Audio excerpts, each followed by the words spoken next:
आप देख रहे हैं एसके भक्ति वायरल भक्ति रस से भरा चैनल।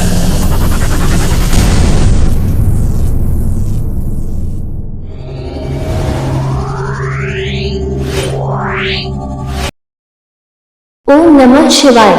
जय श्री गणेशाय नमः। प्यारे भक्तों, आज मैं आपको शिव महापुराण महात्म्य के 7 अध्याय के बारे में बताऊंगी। शिव महापुराण कथा सुनने के क्या फायदा है और इसके क्या महत्व है, इस बारे में पूरी जानकारी दूंगा।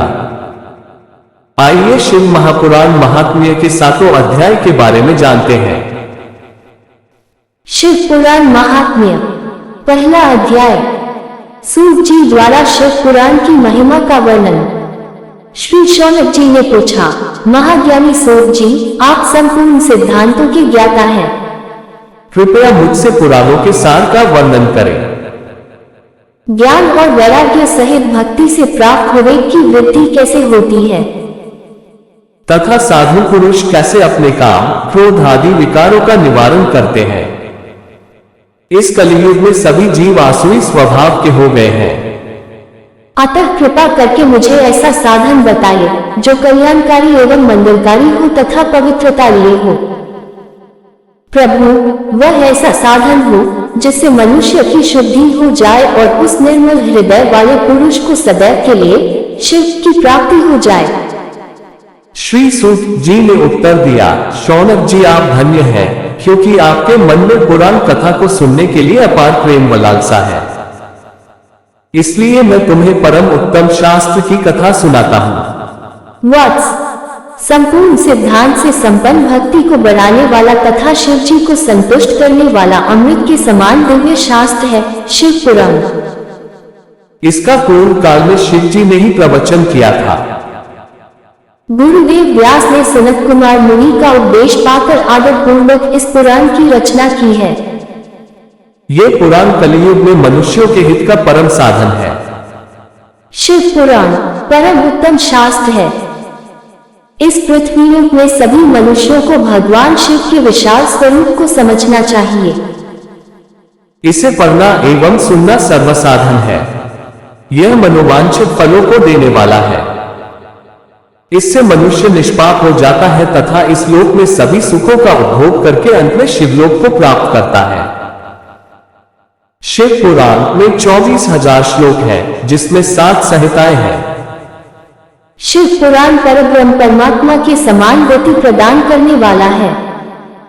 मनुष्य को पूरी भक्ति एवं संयम पूर्वक इसे सुनना चाहिए। जो मनुष्य प्रेम पूर्वक नित्य इसको बांझता है या इसका पाठ करता है, वह निस्संदेह पुण्यात्मा है। भगवान शिव उस विद्वान पुरुष पर प्रसन्न होकर उसे अपना धाम प्रदान करते हैं। प्रतिदिन आदर पूर्वक शिव पुराण का पूजन करने वाले मनुष्य संसार में संपूर्ण भोगों को भोग कर भगवान शिव के पद को प्राप्त करते हैं। वे सदा सुखी रहते हैं। शिव पुराण में भगवान शिव का सर्वस्व है। इस लोक और परलोक में सुख की प्राप्ति के लिए आदर पूर्वक इसका सेवन करना चाहिए। यह निर्मल शिव पुराण धर्म, अर्थ, काम और मोक्ष रूप चारों पुरुषार्थों को देने वाला है। अतः सदा प्रेम पूर्वक इसे सुनना एवं पढ़ना चाहिए। शिव पुराण महात्म्य। दूसरा अध्याय। देवराज को शिवलोक की प्राप्ति, चंचला का संसार से वैराग्य। श्री शौनक जी ने कहा, आप धन्य हैं सूत जी, आप परमार्थ तत्व के ज्ञाता हैं। आपने हम पर कृपा करके हमें यह अद्भुत और दिव्य कथा सुनाई है। भूतल पर इस कथा के समान कल्याण का और कोई साधन नहीं है। आपकी कृपा से यह बात हमने समझ ली है। सूत जी, इस कथा के द्वारा कौन से पापी शुद्ध होते हैं, उन्हें कृपा पूर्वक बताकर इस जगत को कृतार्थ कीजिए। सूत जी बोले, मुने, जो मनुष्य पाप, दुराचार तथा काम, क्रोध, मद, लोभ में निरंतर डूबे रहते हैं, वे भी शिव पुराण पढ़ने अथवा सुनने से शुद्ध हो जाते हैं तथा उनके पापों का पूर्णतया नाश हो जाता है। इस विषय में मैं तुम्हें एक कथा सुनाता हूँ। देवराज ब्राह्मण की कथा। बहुत पहले की बात है। केरातु के नगर में देवराज नाम का एक ब्राह्मण रहता था।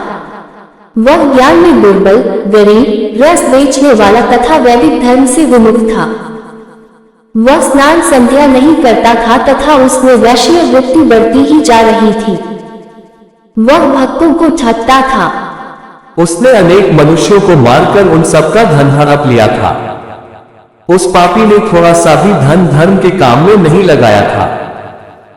वह वेश्यागामी तथा आचार भ्रष्ट था। एक दिन वह घूमता हुआ देवलोक से प्रतिष्ठानपुर झुंझुनू जा पहुंचा।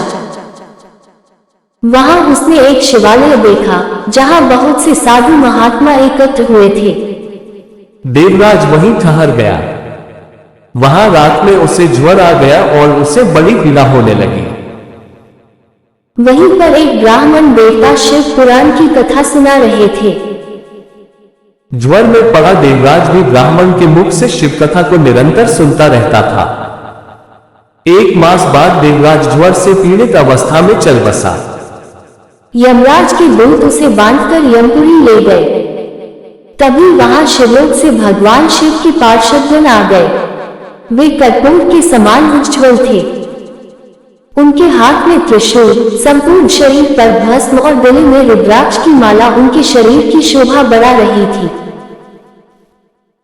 उन्होंने यमराज के दूतों को मार पीट कर देवराज को यमदूतों के चंद्रुल से छुड़ा लिया और वे उसे अपने अद्भुत विमान में बिठाकर जब कैलाश पर्वत पर ले जाने लगे तो यमपुरी में कोलाहल मच गया, जिसे सुनकर यमराज अपने भवन से बाहर आए। साक्षात रुद्रों के समान प्रतीत होने वाले इन दूतों का धर्मराज ने विधिपूर्वक पूजन कर ज्ञान दृष्टि से सारा मामला जान लिया। उन्होंने भय के कारण भगवान शिव के दूतों से कोई बात नहीं पूछी। तत्पश्चात शिवदूत देवराज को लेकर कैलाश चले गए और वहां पहुंचकर उन्होंने ब्राह्मण को करुणावतार भगवान शिव के हाथों में सौंप दिया। शौनक जी ने कहा, महाभाग सूत जी, आप सर्वज्ञ हैं। आपके कृपा प्रसाद से मैं कृतार्थ हुआ। इस इतिहास को सुनकर मेरा मन आनंदित हो गया है। अतः भगवान शिव ने प्रेम बढ़ाने वाली दूसरी कथा भी कहिए। शिव पुराण महात्म्य 3रा अध्याय। बिंदु ब्राह्मण की कथा। श्री सूत जी बोले, शौनक सुनो, मैं तुम्हारे सामने एक अन्य गोपनीय कथा का वर्णन करूंगा, क्योंकि तुम शिव भक्तों में अग्रगण्य व वेदवेताओं में श्रेष्ठ हो। समुद्र के निकटवर्ती प्रदेश में वाशकर नामक गांव है, जहां वैदिक धर्म से विमुख महापापी मनुष्य रहते हैं। वे सभी दुष्ट हैं एवं उनका मन दूषित विषय भोगों में ही लगा रहता है। वे देवताओं एवं भाग्य पर विश्वास नहीं करते। वे सभी कुटिल वृत्ति वाले हैं। किसानी करते हैं और विभिन्न प्रकार के अस्त्र शस्त्र रखते हैं। वे व्यभिचारी हैं। वे इस बात से पूर्णतः अनजान है कि ज्ञान, वैराग्य तथा सद्धर्म ही मनुष्य के लिए परम पुरुषार्थ है। वे सभी पशुबुद्धि हैं। अन्य समुदाय के लोग भी उन्हीं की तरह बुरे विचार रखने वाले, धर्म से विमुख हैं। वे नित्य कुकर्म में लगे रहते हैं एवं सदा विषय भोगों में डूबे रहते हैं। वहां की स्त्रियां भी बुरे स्वभाव की, स्वेच्छाचारिणी, पाप में डूबी, कुटिल सोच वाली और व्यभिचारिणी हैं। वे सभी सद्व्यवहार तथा सदाचार से सर्वथा शून्य हैं। वहां सिर्फ दुष्टों का निवास है। वाशकर नामक गांव में बिंदु नाम का एक ब्राह्मण रहता था। वह अधर्मी, दुरात्मा एवं महापापी था। उसकी स्त्री बहुत सुंदर थी। उसका नाम चंचला था। वह सदा उत्तम धर्म का पालन करती थी, परंतु बिंदु वेश्यागामी था। इस तरह कुकर्म करते हुए बहुत समय व्यतीत हो गया। उसकी स्त्री काम से पीड़ित होने पर भी स्वधर्म नाश के भय से क्लेश सहकर भी काफी समय तक धर्म भ्रष्ट नहीं हुई, परंतु आगे चलकर वह भी अपने दुराचारी पति के आचरण से प्रभावित होकर दुराचारिणी और अपने धर्म से विमुख हो गई। इस तरह दुराचार में डूबे हुए उन पति पत्नी का बहुत सा समय व्यर्थ बीत गया। वेश्यागामी, दूषित बुद्धि वाला वह दुष्ट ब्राह्मण बिंदु समयानुसार मृत्यु को प्राप्त हो नरक में चला गया। बहुत दिनों तक नरक के दुखों को भोगकर वह मूल बुद्धि पापी विंध्य पर्वत पर भयंकर पिशाच हुआ। इधर उस दुराचारी बिंदु के मर जाने पर वह चंचुला नामक स्त्री बहुत समय तक पुत्रों के साथ अपने घर में रहती रही।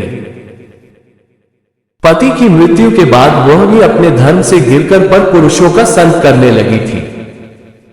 सतिया विपत्ति में भी अपने धर्म का पालन करना नहीं छोड़ती। यही तो तप है। तप कठिन तो होता है, लेकिन इसका फल मीठा होता है। विषयी इस सत्य को नहीं जानता, इसलिए वह विषयों के विषफल का स्वाद लेते हुए भोग करता है। एक दिन देवलोक से किसी पुण्य पर्व के आने पर वह अपने भाई बंधुओं के साथ गोकर्ण क्षेत्र में गई। उसने तीर्थ के जल में स्नान किया एवं बंधुजनों के साथ यत्र तत्र घूमने लगी। घूमते घूमते वह एक देव मंदिर में गई। वहां उसने एक ब्राह्मण के मुख से भगवान शिव की परम पवित्र एवं मंगलकारी कथा सुनी। कथावाचक ब्राह्मण कह रहे थे कि जो स्त्रियां व्यभिचार करती हैं, वे मरने के बाद जब यमलोक जाती हैं, तब यमराज के दूत उन्हें तरह तरह से यंत्रणा देते हैं। वे उसके कामांगों को तप्त लौह दंडों से दागते हैं। तप्त लौह के पुरुष से उसका संसर्ग कराते हैं।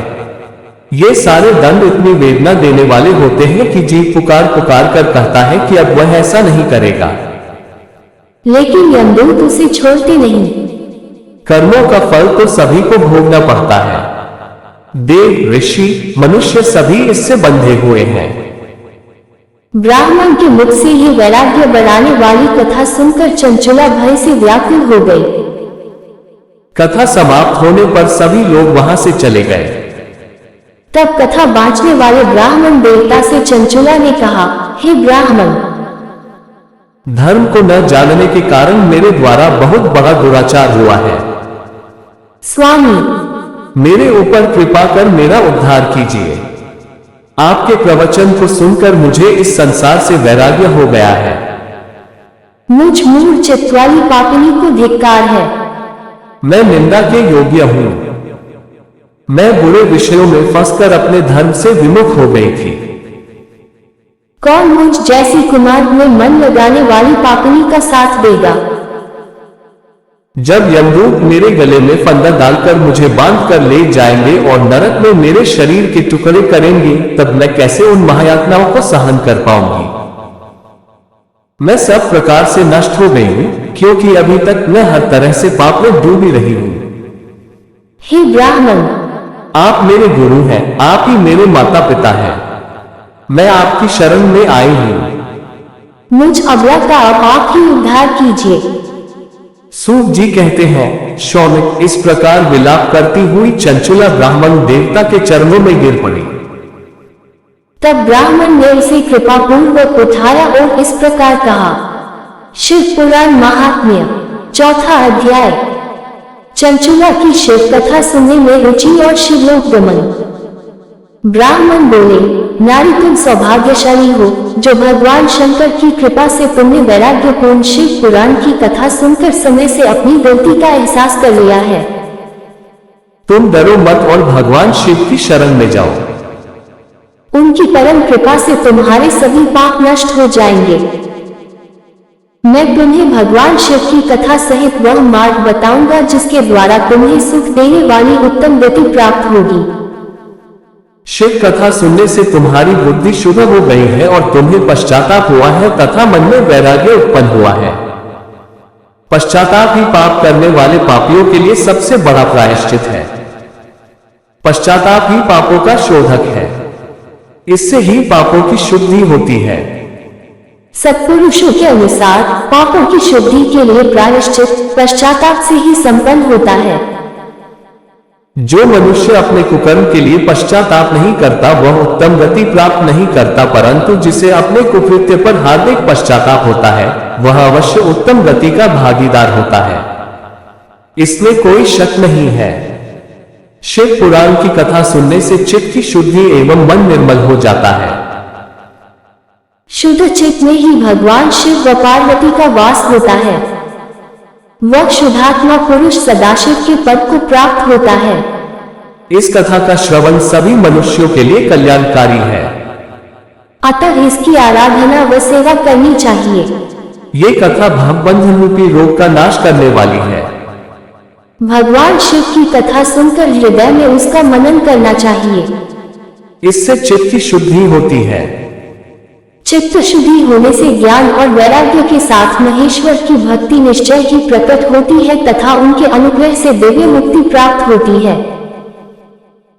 जो मनुष्य माया के प्रति आसक्त है वह इस संसार बंधन से मुक्त नहीं हो पाता। हे ब्राह्मण पत्नी, तुम अन्य विषयों से अपने मन को हटाकर भगवान शंकर की इस परम पावन कथा को सुनो। इससे तुम्हारे चित्त की शुद्धि होगी और तुम्हें मोक्ष की प्राप्ति होगी। जो मनुष्य निर्मल हृदय से भगवान शिव के चरणों का चिंतन करता है उसकी एक ही जन्म में मुक्ति हो जाती है। सूत जी कहते हैं, शौनक, ये कहकर वे ब्राह्मण चुप हो गए। उनका हृदय करुणा से भर गया। वे ध्यान में मग्न हो गए। ब्राह्मण का उक्त उपदेश सुनकर चंचुला के नेत्रों में आनंद के आंसू छलक आए। वह हर्ष भरे हृदय से ब्राह्मण देवता के चरणों में गिर गई और हाथ जोड़कर बोली, मैं कृतार्थ हो गई। हे ब्राह्मण, शिव भक्तों में श्रेष्ठ स्वामिन आप धन्य हैं। आप परमात्मदर्शी हैं और सदा परोपकार में लगे रहते हैं। साधु, मैं नरक के समुद्र में गिर रही हूँ। कृपा कर मेरा उद्धार कीजिए। जिस पौराणिक व अमृत के समान सुंदर शिव पुराण कथा की बात आपने की है उसे सुनकर ही मेरे मन में वैराग्य उत्पन्न हुआ है। उस अमृत में शिव पुराण कथा को सुनने के लिए मेरे मन में बड़ी श्रद्धा हो रही है। कृपया आप मुझे उसे सुनाइए। सूत जी कहते हैं, शिव पुराण की कथा सुनने की इच्छा मन में लिए हुए चंचुला उन ब्राह्मण देवता की सेवा में वहीं रहने लगी। उस गोकर्ण नामक महाक्षेत्र में उन ब्राह्मण देवता के मुख से चंचुला शिव पुराण की भक्ति, ज्ञान और वैराग्य बढ़ाने वाली और मुक्ति देने वाली परम उत्तम कथा सुनकर कृतार्थ हुई। उसका चित्त शुद्ध हो गया। वह अपने हृदय में शिव के सगुण रूप का चिंतन करने लगी। वह सदैव शिव के सच्चिदानंदमय स्वरूप का स्मरण करती थी। तत्पश्चात अपना समय पूर्ण होने पर चंचुला ने बिना किसी कष्ट के अपना शरीर त्याग दिया। उसे लेने के लिए एक दिव्य विमान वहां पहुंचा। यह विमान शोभा साधनों से सजा था एवं शिव गणों से सुशोभित था। चंचुला विमान से शिवपुरी पहुंची। उसके सारे पाप धुल गए। वह दिव्यांगना हो गई। वह गौरांगी देवी मस्तक पर अर्धचंद्र का मुकुट व अन्य दिव्य आभूषण पहने शिवपुरी पहुंची। वहां उसने सनातन देवता त्रिनेत्रधारी महादेव शिव को देखा। सभी देवता उनकी सेवा में भक्तिभाव से उपस्थित थे। उनकी अंग कांति करोड़ों सूर्यों के समान प्रकाशित हो रही थी। 5 मुख और हर मुख में 3-3 नेत्र थे। मस्तक पर अर्धचंद्राकार मुकुट शोभायमान हो रहा था। कंठ में नील चिन्ह था। उनके साथ में देवी गौरी विराजमान थी जो विद्युत पुंज के समान प्रकाशित हो रही थी। महादेव जी की कांति कपूर के समान गौर थी। उनके शरीर पर श्वेत वस्त्र थे तथा शरीर श्वेत भस्म से युक्त था। इस प्रकार भगवान शिव के परम उज्ज्वल रूप के दर्शन कर चंचुला बहुत प्रसन्न हुई। उसने भगवान को बारंबार प्रणाम किया और हाथ जोड़कर प्रेम, आनंद और संतोष से युक्त हो विनीत भाव से खड़ी हो गई। उसके नेत्रों से आनंदाश्रुओं की धारा बहने लगी। भगवान शंकर व भगवती गौरी उमा ने करुणा के साथ सौम्य दृष्टि से देखकर चंचुला को अपने पास बुलाया। गौरी उमा ने उसे प्रेमपूर्वक अपनी सखी बना लिया। चंचुला सुखपूर्वक भगवान शिव के धाम में उमा देवी की सखी के रूप में निवास करने लगी। शिव पुराण महात्म्य 5वां अध्याय। बिंदु का पिशाच योनि से उद्धार। सूत जी बोले, शौनक, एक दिन चंचुला आनंद में मग्न उमा देवी के पास गई और दोनों हाथ जोड़कर उनकी स्तुति करने लगी। चंचुला बोली, हे गिरिराज नंदिनी, स्कंद माता उमा आप सभी मनुष्यों एवं देवताओं द्वारा पूज्य तथा समस्त सुखों को देने वाली हैं। आप शंभु प्रिया हैं। आप ही सगुना और निर्गुणा हैं। हे सच्चिदानंद स्वरूपिणी, आप ही प्रकृति की पोषक हैं। हे माता, आप ही संसार की सृष्टि, पालन और संहार करने वाली हैं। आप ही ब्रह्मा, विष्णु और महेश को उत्तम प्रतिष्ठा देने वाली परम शक्ति हैं। सूत जी कहते हैं, शौनक, सद्गति प्राप्त चंचला इस प्रकार देवी की स्तुति कर शांत हो गई। उसकी आंखों में प्रेम के आंसू उमड़ आए। तब शंकर प्रिया भक्तवत्सला उमा देवी ने बड़े प्रेम से चंचला को चुप कराते हुए कहा, सखी चंचला, मैं तुम्हारी स्तुति से प्रसन्न हूँ, बोलो क्या वर मांगती हो। चंचला बोली, हे गिरिराज कुमारी, मेरे पति बिंदु इस समय कहाँ है? उनकी कैसी हुई है? मुझे बताइए और कुछ उपाय कीजिए ताकि हम फिर से मिल सके। हे महादेवी, मेरे पति एक शूद्र जाति वेश्या के प्रति आसक्त थे और पाप में ही डूबे रहते थे। गिरिजा बोली, बेटी तुम्हारा पति बिंदु बड़ा पापी था, उसका अंत बड़ा भयानक हुआ। वेश्या का उपभोग करने के कारण वह मूर्ख नरक में अनेक वर्षों तक अनेक प्रकार के दुख भोग कर अब शेष पाप को भोगने के लिए विंध्य पर्वत पर पिशाच की योनि में रह रहा है। वह दुष्ट वहीं वायु पीकर रहता है और सब प्रकार के कष्ट सहता है। सूत जी कहते हैं, शौनक, गौरी देवी की यह बात सुनकर चंचला अत्यंत दुखी हो गई। फिर मन को किसी तरह स्थिर करती हुई दुखी हृदय से मां गौरी से उसने एक बार फिर पूछा, हे महादेवी, मुझ पर कृपा कीजिए और मेरे पापी पति का अब उद्धार कर दीजिए। कृपा करके मुझे वह उपाय बताइए जिससे मेरे पति को उत्तम गति प्राप्त हो सके। गौरी देवी ने कहा, यदि तुम्हारा पति बिंदु शिव पुराण की पुण्यमयी उत्तम कथा सुने तो वह इस दुर्गति को पार करके उत्तम गति का भागी हो सकता है। अमृत के समान मधुर गौरी देवी का ये वचन सुनकर चंचला ने दोनों हाथ जोड़कर मस्तक झुकाकर उन्हें बारंबार प्रणाम किया तथा प्रार्थना की कि मेरे पति को शिव पुराण सुनाने की व्यवस्था कीजिए। ब्राह्मण पत्नी चंचला के बार बार प्रार्थना करने पर शिवप्रिया गौरी देवी ने भगवान शिव की महिमा का गान करने वाले गंधर्वराज तुम्बुरु को बुलाकर कहा, तुम्बुरु, तुम्हारी भगवान शिव में प्रीति है। तुम मेरे मन की सभी बातें जानकर मेरे कार्यों को सिद्ध करते हो। तुम मेरी इस सखी के साथ विंध्य पर जाओ। वहां एक महाघोर और भयंकर पिशाच रहता है। पूर्व जन्म में वह पिशाच बिंदु नामक ब्राह्मण मेरी इस सखी चंचला का पति था। वह वेश्यागामी हो गया। उसने स्नान संध्या आदि नित्य कर्म छोड़कर अपवित्र रहने लगा। क्रोध के कारण उसकी बुद्धि भ्रष्ट हो गई। दुर्जनों से उसकी मित्रता तथा सज्जनों से द्वेष बढ़ गया था। वह अस्त्र शस्त्र से हिंसा करता, लोगों को सताता और उनके घरों में आग लगा देता था। चांडालों से दोस्ती करता वह रोज वेश्या के पास जाता था। पत्नी को त्याग कर दुष्ट लोगों से दोस्ती कर उन्हीं के संपर्क में रहता था। वह मृत्यु तक दुराचार में फंसा रहा। मृत्यु के बाद उसे पापियों के भोग स्थान यमपुर ले जाया गया। वहां घोर नरकों को सहकर इस समय वह विंध्य पर्वत पर पिशाच बनकर रह रहा है और पापों का फल भोग रहा है। तुम उसके सामने परम पुण्यमयी पापों का नाश करने वाली शिव पुराण की दिव्य कथा का प्रवचन करो। इस कथा को सुनने से उसका हृदय सभी पापों से मुक्त होकर शुद्ध हो जाएगा और वह प्रेत योनि से मुक्त हो जाएगा। दुर्गति मुक्त होने पर उस बिंदु नामक पिशाच को विमान पर बिठाकर तुम भगवान शिव के पास ले आना।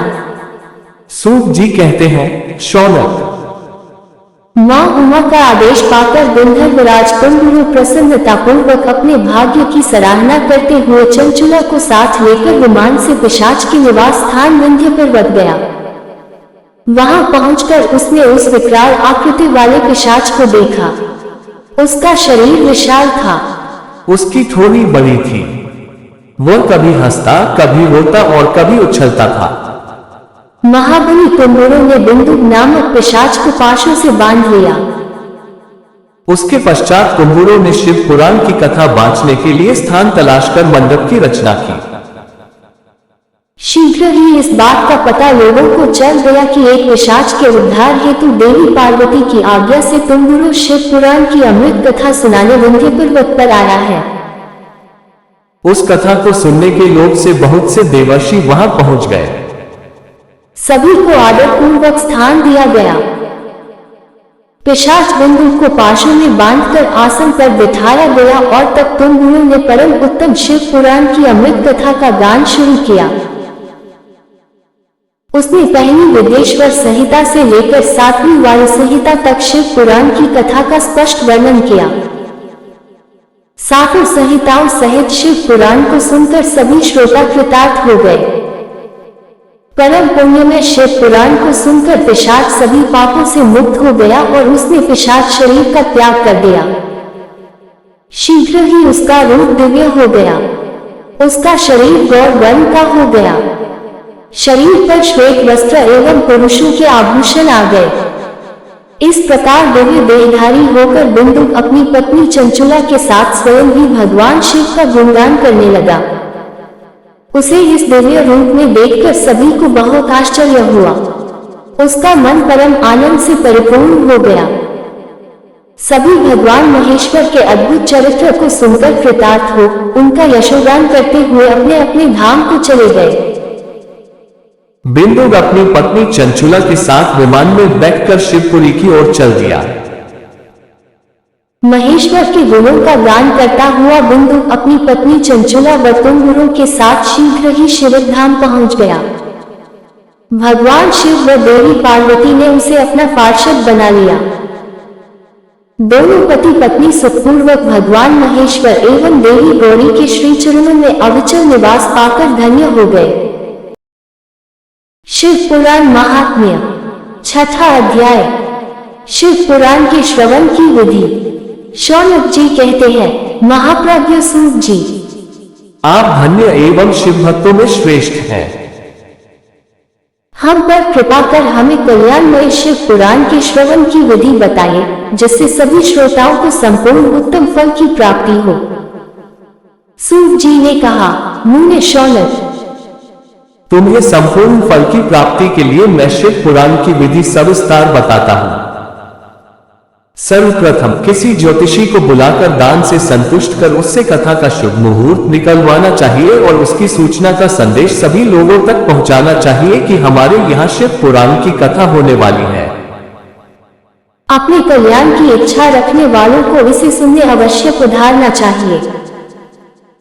देश देश में जो भी भगवान शिव के भक्त हो तथा शिव कथा के कीर्तन और श्रवण के उत्सुक हो, उन सभी को आदर पूर्वक बुलाना चाहिए और उनका आदर सत्कार करना चाहिए। शिव पुराण सुनने के लिए मंदिर, तीर्थ, वनप्रांत अथवा घर में ही उत्तम स्थान का निर्माण करना चाहिए। केले के खंभों से सुशोभित कथा मंडप तैयार कराएं। उसे सब ओर फल पुष्प सुंदर चंदोले से अलंकृत करना चाहिए। चारों कोनों पर ध्वज लगाकर उसे विभिन्न सामग्री से सुशोभित करें। भगवान शंकर के लिए भक्ति पूर्वक दिव्य आसन का निर्माण करना चाहिए तथा कथावाचक के लिए भी दिव्य आसन का निर्माण करना चाहिए। नियम पूर्वक कथा सुनने वालों के लिए भी सुयोग्य आसन की व्यवस्था करें तथा अन्य लोगों के बैठने की भी व्यवस्था करें। कथा बांचने वाले विद्वान के प्रति कभी बुरी भावना न रखें। संसार में जन्म तथा गुणों के कारण बहुत से गुरु होते हैं, परंतु उन सब में पुराणों का ज्ञाता ही परम गुरु माना जाता है। पुराणवेता पवित्र, शांत, साधु, ईर्ष्या पर विजय प्राप्त करने वाला और दयालु होना चाहिए। ऐसे गुणी मनुष्य को इस पुण्यमयी कथा को बांचना चाहिए। सूर्योदय से 3:30 पहर तक इसे बांचने का उपयुक्त समय है। मध्याह्नकाल में 2 घड़ी तक कथा बंद रखनी चाहिए ताकि लोग मल मूत्र का त्याग कर सके। जिस दिन से कथा शुरू हो रही है उससे 1 दिन पहले व्रत ग्रहण करें। कथा के दिनों में प्रातः काल का नित्य कर्म संक्षेप में कर लेना चाहिए। वक्ता के पास उसकी सहायता हेतु एक विद्वान व्यक्ति को बैठाना चाहिए जो कि सब प्रकार के संशयों को दूर कर लोगों को समझाने में कुशल हो। कथा में आने वाले विघ्नों को दूर करने के लिए सर्वप्रथम गणेश जी का पूजन करना चाहिए। भगवान शिव व शिव पुराण की भक्तिभाव से पूजा करें। तत्पश्चात श्रोता तन मन से शुद्ध होकर आदर पूर्वक शिव पुराण की कथा सुने। जो वक्ता और श्रोता अनेक प्रकार के कर्मों से भटक रहे हो, काम आदि 6 विकारों से युक्त हो, वे पुण्य के भागी नहीं हो सकते। जो मनुष्य अपनी सभी चिंताओं को भूलकर कथा में मन लगाते हैं, उन शुद्ध बुद्धि मनुष्यों को उत्तम फल की प्राप्ति होती है। शिव पुराण महात्म्य 7वां अध्याय। श्रोताओं द्वारा पालन किए जाने वाले नियम। सूत जी बोले, शौनक, शिव पुराण सुनने का व्रत लेने वाले पुरुषों के लिए जो नियम है, उन्हें भक्तिपूर्वक सुनो। शिव पुराण की पुण्यमयी कथा नियम पूर्वक सुनने से बिना किसी विघ्न बाधा के उत्तम फल की प्राप्ति होती है। दीक्षा रहित मनुष्य को कथा सुनने का अधिकार नहीं है, अतः पहले वक्ता से दीक्षा ग्रहण करनी चाहिए। नियम पूर्वक कथा सुनने वाले मनुष्य को ब्रह्मचर्य का अच्छी तरह से पालन करना चाहिए। उसे भूमि पर सोना चाहिए, पत्तल में खाना चाहिए तथा कथा समाप्त होने पर ही अन्न ग्रहण करना चाहिए। समर्थ मनुष्य को शुद्ध भाव से शिव पुराण की कथा की समाप्ति तक उपवास रखना चाहिए और एक ही बार भोजन करना चाहिए। गरिष्ठ अन्न, दाल, जला अन्न, से मसूर तथा बासी अन्न नहीं खाना चाहिए। जिसने कथा का व्रत ले रखा हो, उसे प्याज, लहसुन, हींग, गाजर, मादक वस्तु तथा आमिष कही जाने वाली वस्तुओं को त्याग देना चाहिए।